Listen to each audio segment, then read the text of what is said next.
Hello everyone. आज हम लोग बात करने वाले हैं BSc third year zoology paper first unit number first के एक टॉपिक के बारे में, जिसका नाम है biotic community structure and its characters. जैविक समुदाय की संरचना और इसके लक्षण। साथ ही ये जो टॉपिक है वो क्लास 12th बायोलॉजी अध्याय 14 का भी टॉपिक है और MSc first semester zoology paper 4 ecology and environmental physiology unit number first का भी टॉपिक है। तो आज के इस लेक्चर में समुदाय की संरचना क्या होता है, या समुदाय किन किन चीज़ों से मिलकर बना होता है, समुदाय के क्या क्या लक्षण है और समुदाय के वर्गीकरण को समझेंगे। इससे पहले मैं आप लोगों को थोड़ा सा कुछ समझाना चाहता हूँ।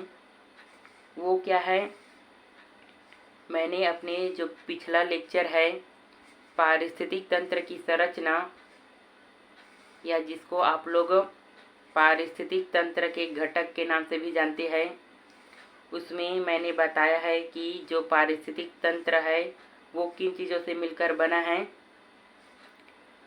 उसी चीज़ को आप लोग समुदाय की संरचना या कम्युनिटी का स्ट्रक्चर है उसमें लिख सकते हैं। मैंने अपने पारिस्थितिक तंत्र की संरचना वाले लेक्चर में आप लोगों को बताया है कि जो पारिस्थितिक तंत्र है वो दो घटकों से मिलकर बना होता है। फर्स्ट है जैविक घटक, जिसको बोलते हैं बायोटिक कंपोनेंट। दूसरा है अजैविक घटक, इसको बोलते हैं एबायोटिक कंपोनेंट। जो जैविक घटक है उसमें कौन कौन आता है, उत्पादक आता है जिसको प्रोड्यूसर कहते हैं, और कौन आता है, उपभोक्ता आता है जिसको कंज्यूमर कहते हैं। और जो उपभोक्ता है उसको दो भागों में बांट सकते हैं, जैसे दीर्घ उपभोक्ता। तो दीर्घ उपभोक्ता के अंतर्गत कौन कौन आता है, प्राथमिक उपभोक्ता, द्वितीयक उपभोक्ता, तृतीयक उपभोक्ता, और जो शीर्ष उपभोक्ता है वो आता है। और जो दूसरा होता है लघु उपभोक्ता, इसमें कौन आता है, अपघटक आता है। और अपघटक के अंतर्गत कौन कौन आता है, तो अपघटक के अंतर्गत आता है जीवाणु मतलब बैक्टीरिया, और कौन आता है, फंगी मतलब कवक। और जो दूसरा एबायोटिक घटक या कंपोनेंट है, इसके अंतर्गत कौन कौन आता है, अकार्बनिक पदार्थ, कार्बनिक पदार्थ और जलवायवीय कारक आता है। और जलवायवीय कारक के अंतर्गत क्या चीज़ आता है, ताप, प्रकाश, जल, मृदा, ये सभी जलवायवीय कारक के अंतर्गत आता है। तो आप लोग जो समुदाय की संरचना है इसमें उत्पादक, उपभोक्ता और अपघटक के बारे में लिख सकते हैं। चलिए अब हम लोग समझते हैं कि समुदाय या कम्युनिटी क्या होता है उसको। किसी निश्चित भौगोलिक क्षेत्र या वास स्थान में निवास करने वाली विभिन्न समष्टियों के समूह को जैविक समुदाय, बायोटिक कम्युनिटी या पारिस्थितिकी समुदाय, इकोलॉजिकल कम्युनिटी कहते हैं। समष्टि का मतलब होता है जनसंख्या, और जनसंख्या को इंग्लिश में बोलते हैं पॉपुलेशन। मतलब कोई भी क्षेत्र है या एरिया है, उस क्षेत्र या एरिया में कोई भी जीव के जनसंख्या का समूह अगर उसमें निवास कर रहा है या उसमें रहता है तो उस जीव के जनसंख्या के समूह को क्या बोलते हैं? जैविक समुदाय या बायोटिक कम्युनिटी कहते हैं, या पारिस्थितिकी समुदाय या इकोलॉजिकल क्या बोलते हैं? कम्युनिटी कहते हैं। कहने का मतलब है कोई भी क्षेत्र हो, एरिया हो या वास स्थान हो जहाँ पर किसी भी प्रकार का कोई भी जीव का जनसंख्या का समूह अगर उसमें रह रहा होता है तो उस जीव के जनसंख्या के समूह को ही क्या बोलते हैं? जैविक समुदाय या पारिस्थितिकी समुदाय कहते हैं। चलिए अब हम लोग कम्युनिटी का स्ट्रक्चर देखते हैं, समुदाय की संरचना देखते हैं। समुदाय किन किन चीज़ों से मिलकर बना होता है उसको देखते हैं। कम्युनिटी मुख्य रूप से 3 क्लासेस का बना होता है, मतलब 3 भागों से मिलकर बना होता है या 3 वर्गों से बना होता है बोल सकते हैं। फर्स्ट है प्रोड्यूसर्स। प्रोड्यूसर्स मतलब होता है उत्पादक। ये ग्रीन प्लांट्स है, मतलब हरे पादप है जो फोटोसिंथेसिस द्वारा अपने कार्बनिक भोजन का स्वयं निर्माण करते हैं। फोटोसिंथेसिस मतलब होता है प्रकाश संश्लेषण, और इसको हम लोग प्रोड्यूसर या उत्पादक क्यों बोलते हैं? क्योंकि ये अपने भोजन का निर्माण स्वयं करता है सूर्य की प्रकाश की उपस्थिति में, इसलिए इसको उत्पादक या प्रोड्यूसर कहते हैं। और ये जो प्रोड्यूसर या उत्पादक होता है ये 2 प्रकार के होते हैं। फर्स्ट है जड़ों वाले व तैरने वाले पादप, मतलब ऐसा पौधा जिसमें जड़ हो और वो तैरता हो। सेकंड है सूक्ष्म तैरने वाले पादप, मतलब ऐसा पौधा जो छोटा हो और वो भी तैरने वाला हो, या हम लोग इसको बोल सकते हैं फाइटोप्लैंक्टन। फाइटोप्लैंक्टन मतलब होता है पादप प्लवक, जो कि बहुत सूक्ष्म होता है और तैरने वाला होता है।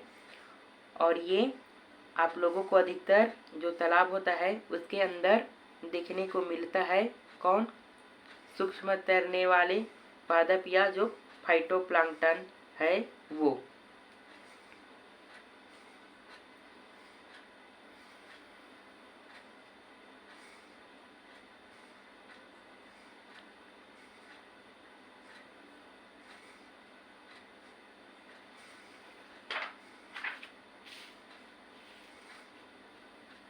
सेकंड है कंज्यूमर्स, मतलब उपभोक्ता।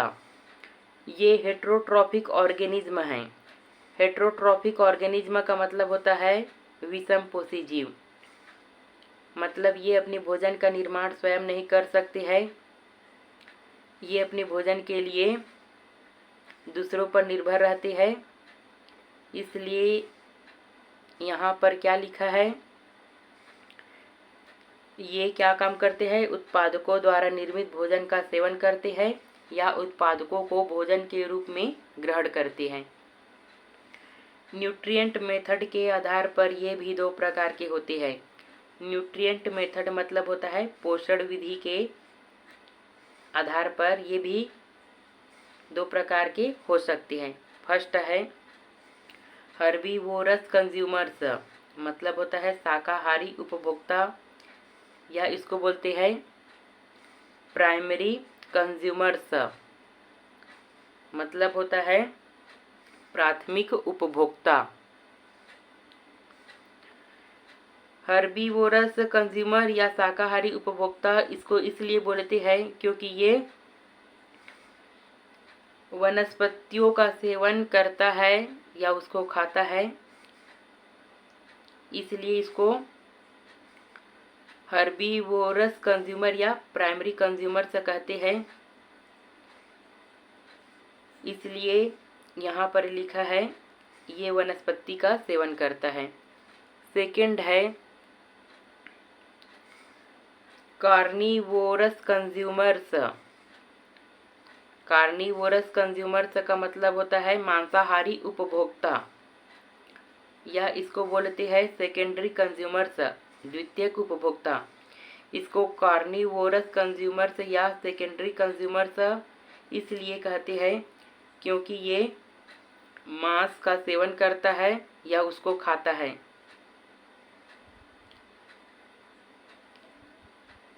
इसलिए यहाँ पर क्या लिखा है, ये प्राइमरी कंज्यूमर्स का भक्षण करते हैं। मतलब प्राथमिक उपभोक्ता को खाता है कौन, जो कार्निवोरस कंज्यूमर्स है या जो द्वितीयक उपभोक्ता है, ये किसको खाता है, प्राथमिक उपभोक्ता को खाता है।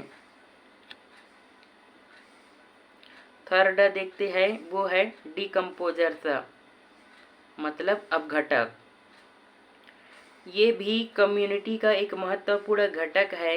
इनमें मुख्य रूप से बैक्टीरिया एवं फंगी सम्मिलित है।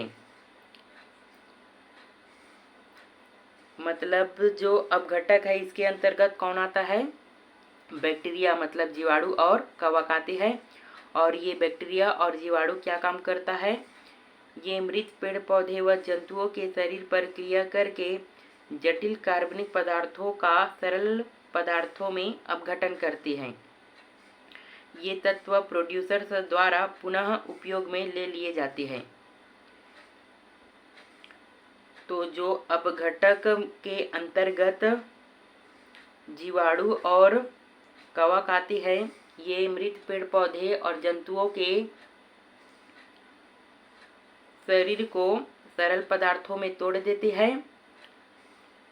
और जो भी सरल पदार्थ रहता है वो जो भी उत्पादक होते हैं उनके द्वारा पुनः उपयोग कर लिया जाता है।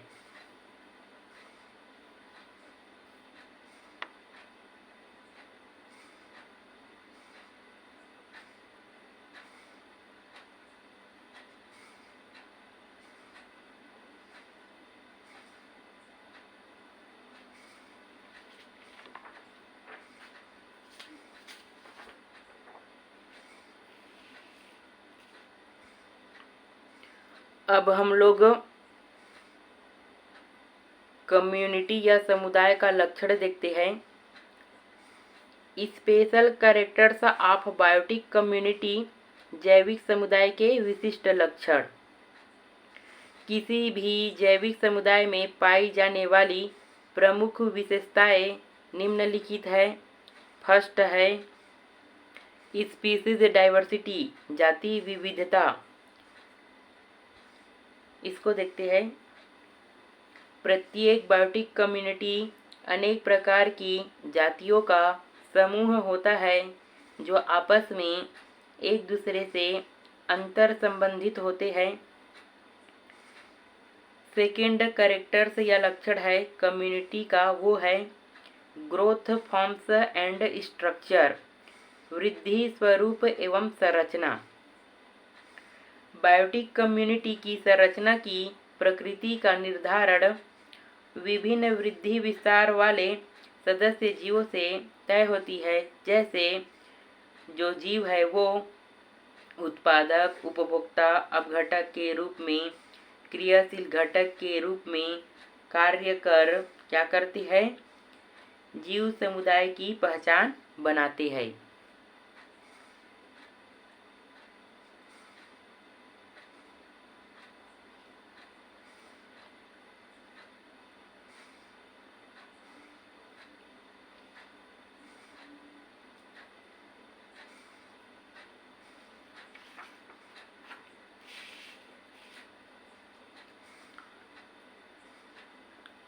अगला कैरेक्टर्स या लक्षण देखते हैं कम्युनिटी का, वो है सक्सीजन, अनुक्रमण।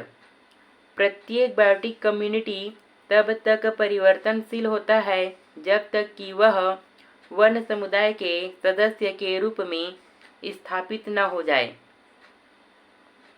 अगला लक्षण है कम्युनिटी का न्यूट्रिएंट स्ट्रक्चर एंड सेल्फ रेलिएंस, पोषक संरचना एवं आत्मनिर्भरता।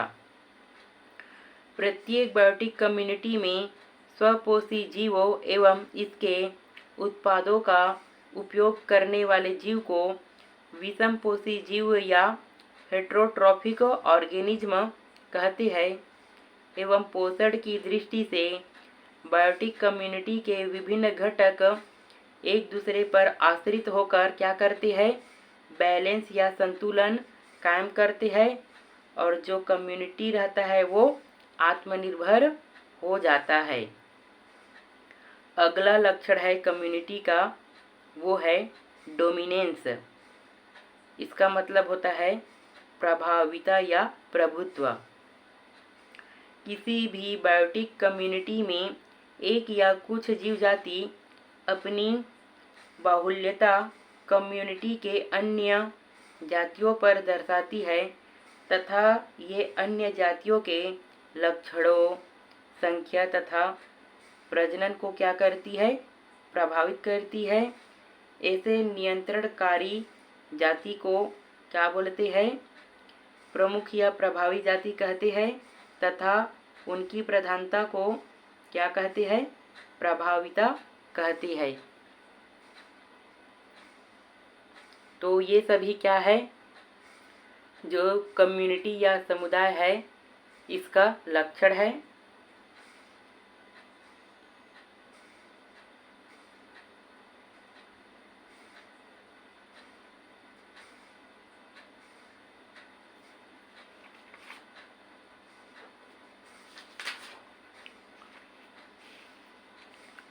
अब हम लोग समुदाय का वर्गीकरण देखते हैं, क्लासिफिकेशन ऑफ कम्युनिटी। तो क्लार्क एक वैज्ञानिक का नाम है। तो क्लार्क ने 1967 में कम्युनिटी को वर्गीकृत किया। क्लार्क के अनुसार कम्युनिटी को आवास, जातीय संगठन, वर्गीकरण तथा भौगोलिक आधारों पर निम्न प्रकार से बांटा जा सकता है। फर्स्ट है स्प्रूस बायोसिनोज। तो इस प्रकार के कम्युनिटी में एक अथवा कुछ जातियां क्या करती है, अन्य जातियों की उपस्थिति निर्धारित करती है। इसका एग्जाम्पल है स्प्रूस बायोसिनोज का। सनोवर वृक्ष जंगल में अनेक प्रकार के जीवों को संरक्षण देते हैं। सेकंड है ओक हिकोरी बायोसिनोज। तो इसमें क्या होता है, क्षेत्र के भौगोलिक पदार्थ या जो भौतिक पदार्थ होते हैं वो अन्य जातियों की उपस्थिति का क्या करते हैं, नियंत्रण करते हैं। इसका एग्जाम्पल है ओक हिकोरी बायोसिनोज का। ओक तथा हिकोरी वृक्षों के घने समुदाय। फिर जो ऊर्जा परिवहन है उसके आधार पर कम्युनिटी को दो वर्गों में बांटा गया है। फर्स्ट है बिग कम्युनिटी, मतलब दीर्घ समुदाय। तो जो इस प्रकार की कम्युनिटी है वो पूर्णतः आत्मनिर्भर रहती है। सेकंड है स्मॉल कम्युनिटी, मतलब लघु समुदाय। इस प्रकार का जो कम्युनिटी है ये अपने पड़ोसी समुदाय पर निर्भर रहते हैं।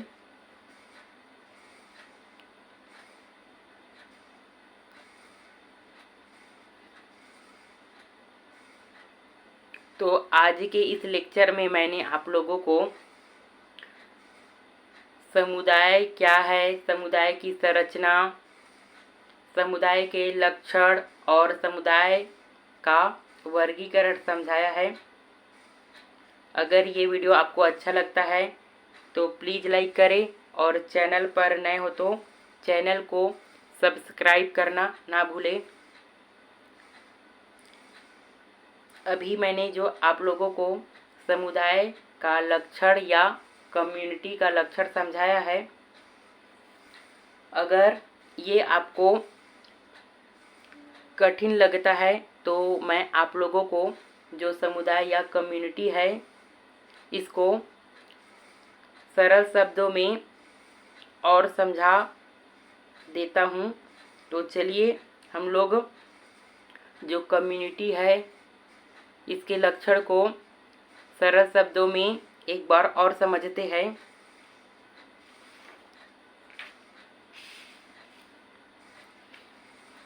ये क्या है? बायोटिक कम्युनिटी मतलब जैविक समुदाय का लक्षण है। इसको मैंने सिंपल तरीके से लिखा है। चाहे तो आप लोग जो मैंने पिछले भाग में अभी जस्ट समझाया हूँ उसको लिख सकते हैं, या आप लोग कम्युनिटी के लक्षण में इन सभी पॉइंट को लिख सकते हैं। ये क्या क्या है इसको देख लीजिए। बायोटिक कम्युनिटी में जातीय विविधता पाई जाती है। प्रत्येक बायोटिक कम्युनिटी का एक निश्चित वृद्धि स्वरूप होता है। बायोटिक कम्युनिटी परिवर्तनशील होता है। बायोटिक कम्युनिटी आत्मनिर्भर होता है। बायोटिक कम्युनिटी के जीवों में अंतर संबंध पाया जाता है। प्रत्येक बायोटिक कम्युनिटी में एक जाति प्रभावी रूप में पाई जाती है। अगर ये वाला पॉइंट आप लोगों को इजी लगता है तो आप लोग इसको समुदाय के लक्षण में लिख सकते हैं।